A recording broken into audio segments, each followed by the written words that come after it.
Hello and welcome to Thought for April the 2nd. Our readings are Numbers chapter 16, Proverbs chapter 12, and Galatians chapters 1 and 2. And our thought is, I am astonished. At the start of Paul's letter to the Galatians, he is very concerned to stress there is only one true message leading to salvation. He writes, I am astonished that you are so quickly deserting him who called you in the grace of Christ and are turning to a different gospel. Not that there is another one. Chapter 1 verses 6 and 7. Gospel means good news about the way of life and understanding the purpose and meaning of our lives that God has provided. We must live to please God and sense his approval of our life and attitudes of mind. A foundation for this must be to understand the message that was unfolded by the apostles in the first century.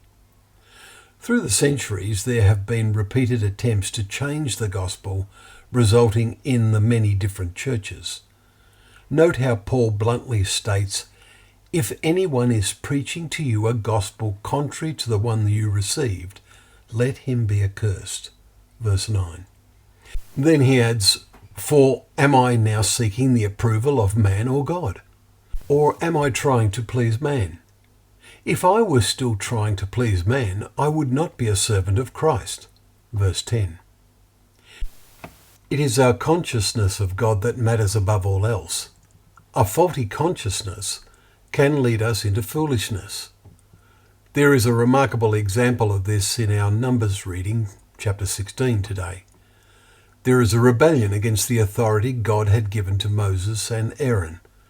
A large group wanted him to share the role of leadership.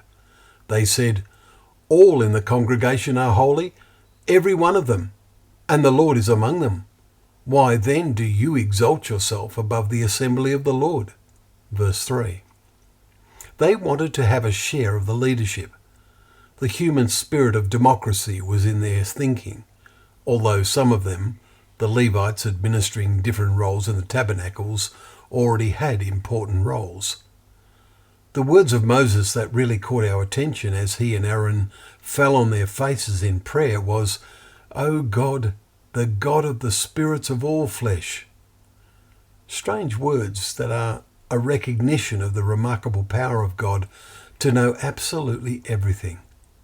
He can tune in to all minds.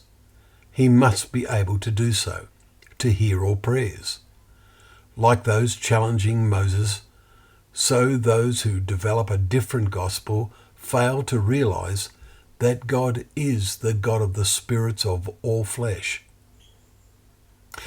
Well, thank you once again for joining us for Thought for the Day, where together we can open up the pages of God's Word, knowing that Word to be a lamp to our feet and a light to our path.